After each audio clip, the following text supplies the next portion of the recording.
on, everybody, and welcome back to another episode of JaAR. JaAR, for those of you that may be new, stands for Joe and Amy Review, and this is our show where we review the Magic stories.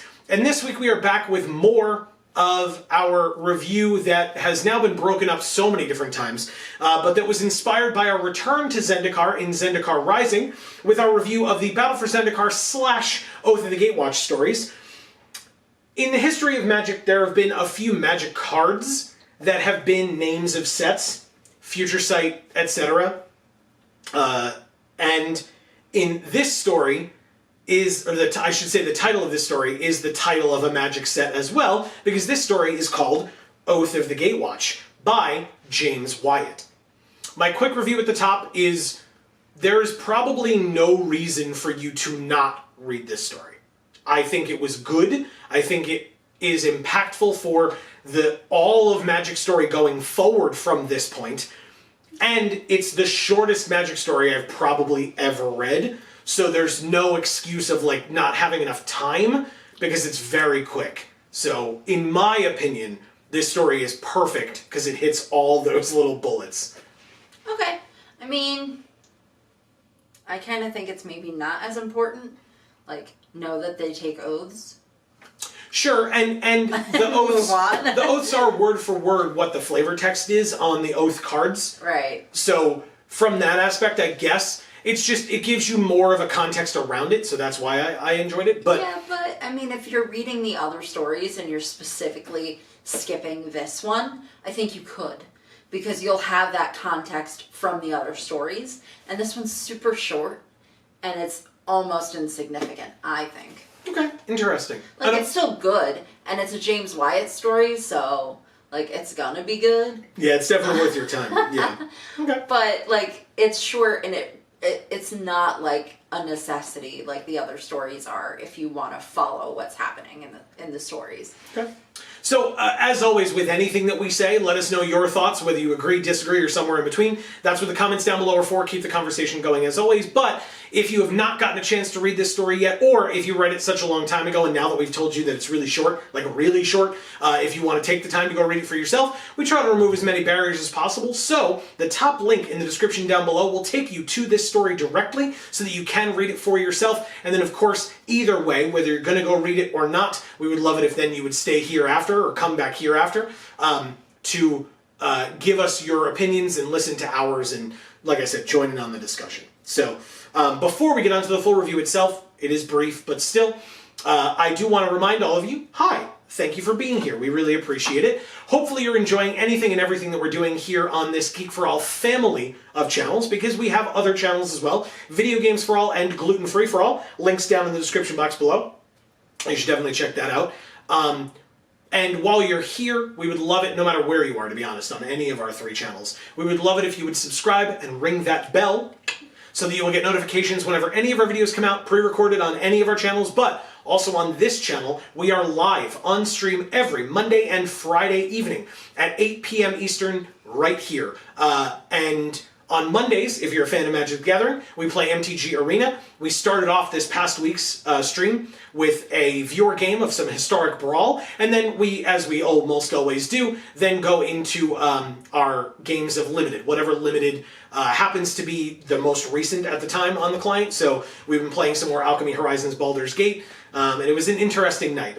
We always have fun on that stream, so you should definitely come and join in on the fun, because we're almost certainly not talking about Magic at the time when you come join us, but it's still a great time to be had. Yeah. And then Fridays we play through whatever video game we happen to be playing at the time. This Friday we will be continuing our first ever Nuzlocke of Pokemon Fire Red.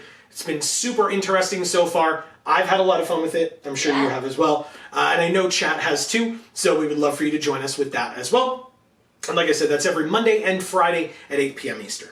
But enough of that. Thank you for bearing with us on that. Last but not least, no matter what you're watching, likes and shares go a super long way, and we really appreciate the support. Yeah. But on to the full review itself, which, we'll see how long we talk on this one. This is the Gatewatch, which are not yet the Gatewatch, but are Chandra, Nissa, Gideon, and Jace coming out of the like hole or cave or whatever where they were being held by Nicol Bolas, and Chandra came in and saved them all. We reviewed that one a very long time ago, but if you're watching on the playlist and you're just binging this, then it was a few weeks ago or a few episodes ago. But we look very different. Very different. Holy crap, good point. Because it was like, God, it was during the years ago at this point. No, I don't think so. It was during the pandemic, during like the okay. lockdown and everything. So, I mean, I probably still had a very large beard at the time. But, it was, as I said, it was before the 2 Innistrad sets that came out, Midnight Hunt and Crimson Vow. Years ago at this point. Yeah, probably. But yeah, so they come out of the cave that they're in, having driven away Ob Nixilis, and now you've got the devastation, right? They're seeing the aftermath of everything that they weren't around for because they were a little busy. Yeah. And so now they've got to kind of pick up the pieces. I mean, this whole story is told from Gideon's perspective, and he really is the one who's got to try to figure out how to pick up the pieces because, it's his army that's gone or probably gone, and it was... missing in action. Yes, either, right, dead or missing. Yeah, good point. And so, he's got to kind of take stock of everything around him and figure out what's going on. And so, in fact, when they come up out of the hole, there's all these Eldrazi still there. And you made a comment because the the quote is that kind of Gideon fell back into the, quote, easy rhythm of combat. Yeah, and I was like, yeah, okay. Combat's super easy and rhythmic. I will say, when you said it, me sitting in front of the computer reading the story with my, aging man lower back pain that I have, I get how we could be upset hearing that sentiment from him. But I do think that to him, that makes sense. It's like... take out the trash without pulling something. Every time I sneeze, if I don't do it the right way, my back gets bad. Like, worse. We were literally just before we started filming, we talked about how much we can't wait for our chiropractor appointment in a few days. Literally, we were just talking about that. So, yeah. Easy rhythm of combat. There you go. God bless. That's you. God bless. Yeah. I actually thought this was kind of interesting. Because I don't know, because it's so hard to know these days, whether it's because we're more jaded now or whether it's because we've learned. But Nissa and Jace's interactions during Zendikar Rising, right? Since that was kind of part of the big return to in-house storytelling, free stories online, Nissa and Jace still had a conflict, a bit. As did Nahiri and Nissa, or Nahiri and Jace, and etc. Yeah. And so that was kind of the crux of the story. And I found it interesting because in this story, we get the situation where Jace looks at Gideon essentially, but Nissa's not deaf. She was sitting right there. And Jace looks at Gideon and he's like, I mean, we might want to just leave. Like, we might need to just go.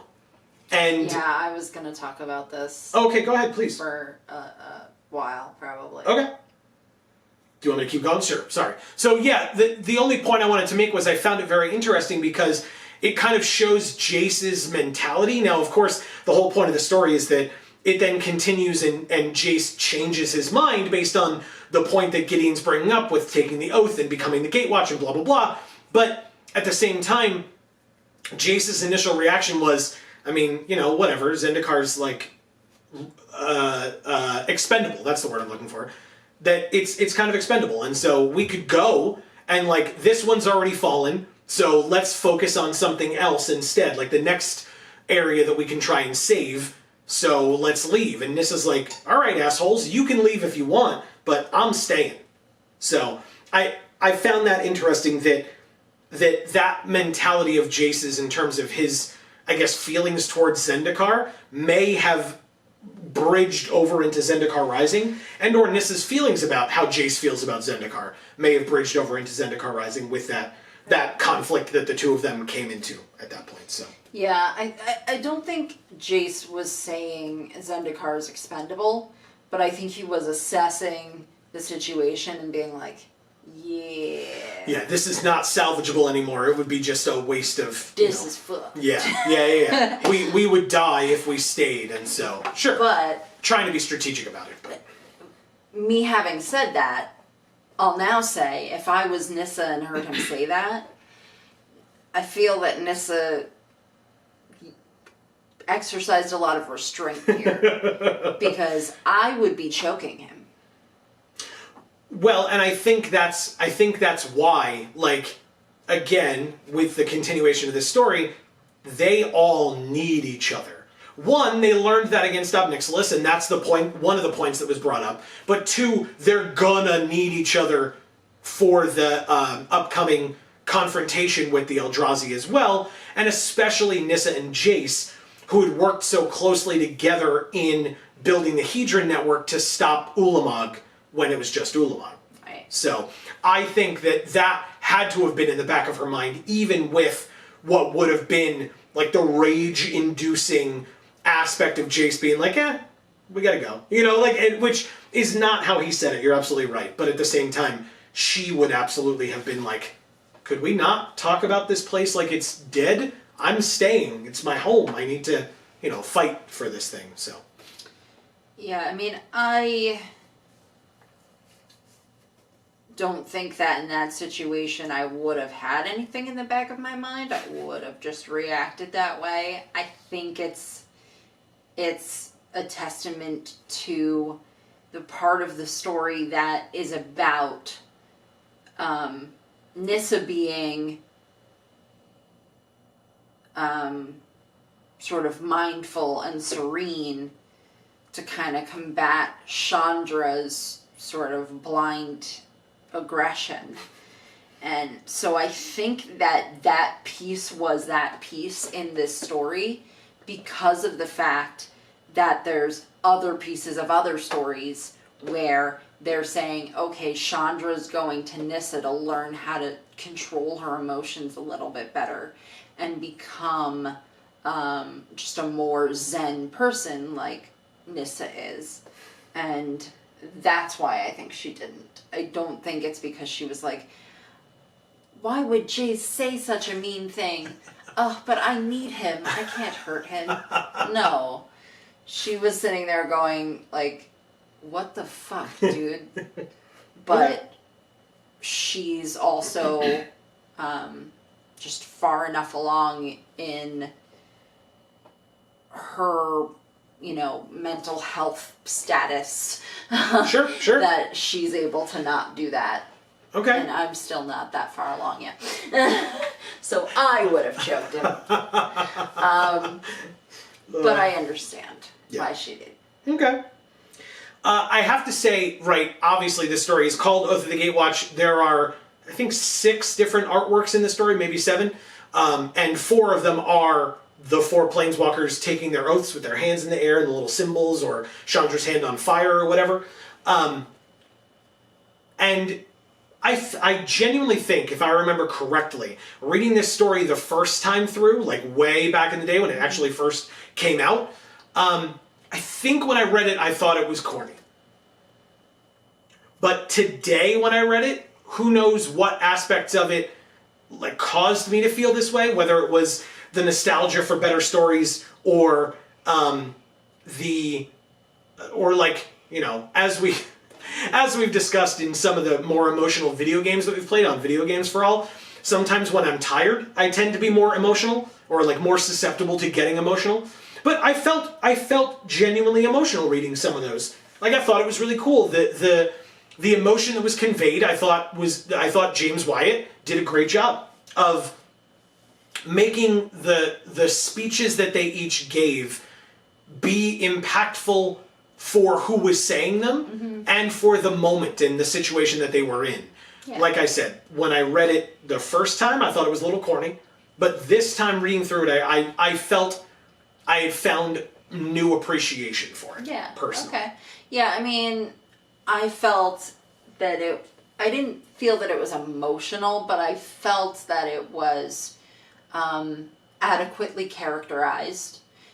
Each person who said whatever it was that they said, that's what you would expect that character to have said. Yeah. And I didn't think it was too corny. I thought it was cute. I thought it was sweet. Yeah. And sweet, and also, like, had an importance to it. That, like you said, that the circumstances that brought them to that point were such that they kind of had to do this and do it this way, you know, so.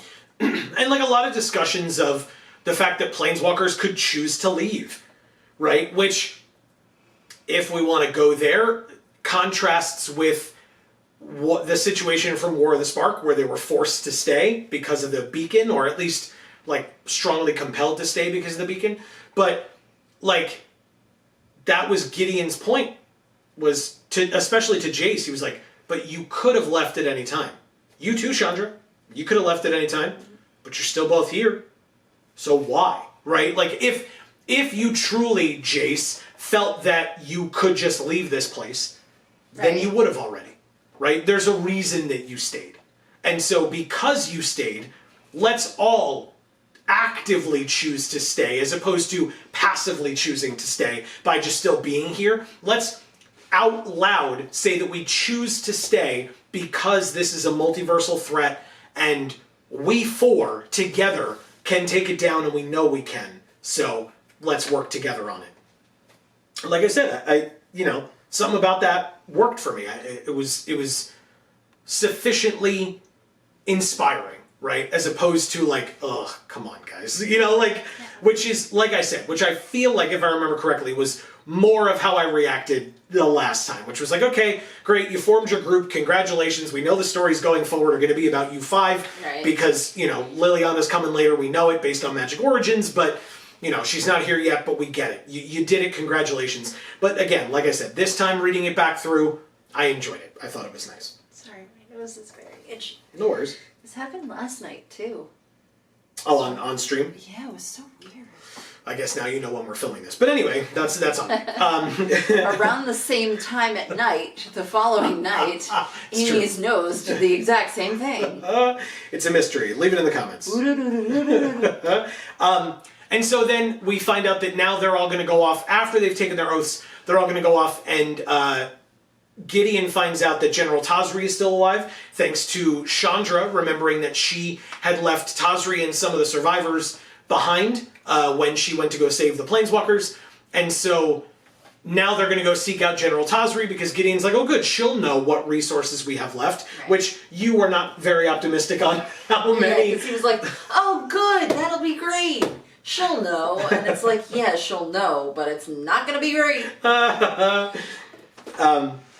And obviously in the next story, because there are only 2 stories left, I think. So in the next story, or the next 2 stories, we will find out what resources are left, and obviously we know how this ends. So maybe if you don't, I'm not going to spoil it for you, but we know, because, we've been there before. But, and so I guess last but not least, unless you had anything more, no. I wanted to talk about the fact that this was a short story. And there are a couple of things that I wanted to talk about with that. First of all, James Wyatt, incredible job. Not that we're surprised by that. James Wyatt is great.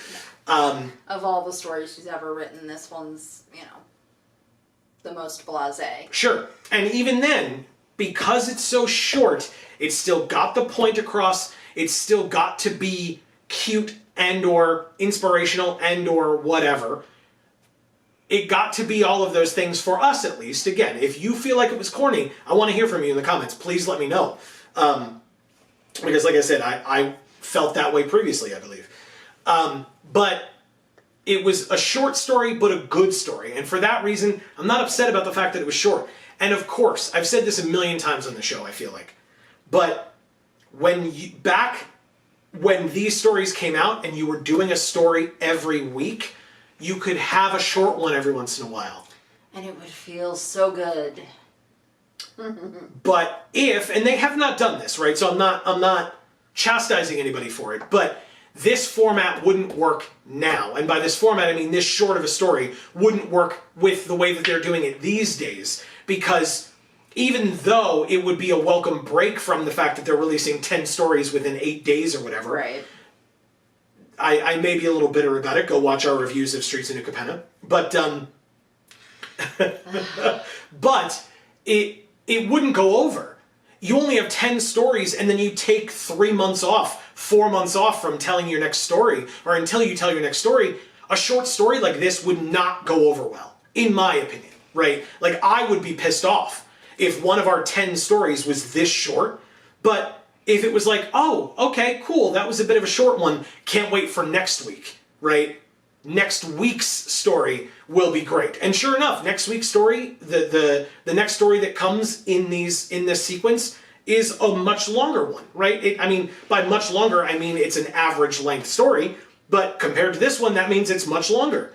And that's fine, because we had an average length story the week prior as well. So it was a different format, and so it allowed, like, a different release schedule. And so it allowed this type of a story being so short to be a breath of fresh air, as opposed to, like, you're feeling cheated out of something. Right. So I appreciated it. I thought that it was cool that, again, short, sweet, cute, to the point, and again, got its point across because, like I said, you knew the quotes of the oath, or of the oaths, from the cards themselves.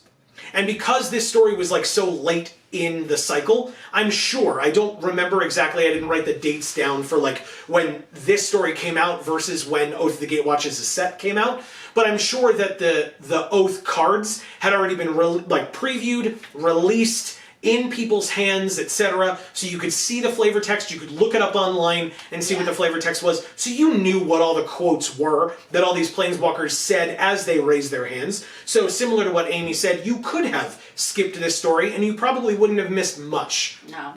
But to give the context and the backstory that surrounded those individual quotes, I thought it did a really good job for that. Okay. That's me personally. Like I said, if you feel differently, or if you feel the same, let us know in the comments down below. And like I said, or anything in between, as always. But again, short story, so I think I'm done with this one. And I have nothing else to say. We will be back either next week or maybe before a week from now with our next story. I can't promise anything, but stay tuned. And again, like I said, the best way to make sure you know exactly when our next video comes out is to subscribe and ring that bell, so that you get notifications whenever any of our videos come out, including, like I said, more JaARs over the coming weeks. Again, before we then get to the Dominaria United stories, which are coming, we know when they're coming. They are going to be released within 8 days. Stay tuned for that, because, like I said, I'm trying to keep this kind of more self-contained. So in a few weeks, stay tuned for Dominaria United stories. We look forward to bringing them to you and to reading them ourselves and finding out what's going on. So, but for now, from us here at the Geek for All family of channels, I have been Joe. And I'm Mimi. Now, don't forget, I saw you reaching your hand over. There's still one more thing we forgot to do, and by forgot, I mean I'm getting to it.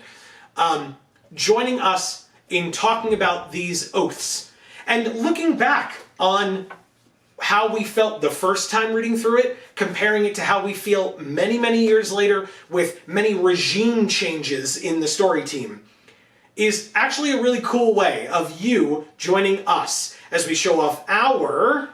Hashtag Vorthos Pride. That's right, because we still have it, we're still here, we're glad you are too, thank you for being here with us, and as we always say, in whichever video of ours you watch next, we will see you all next time. Thanks, everybody.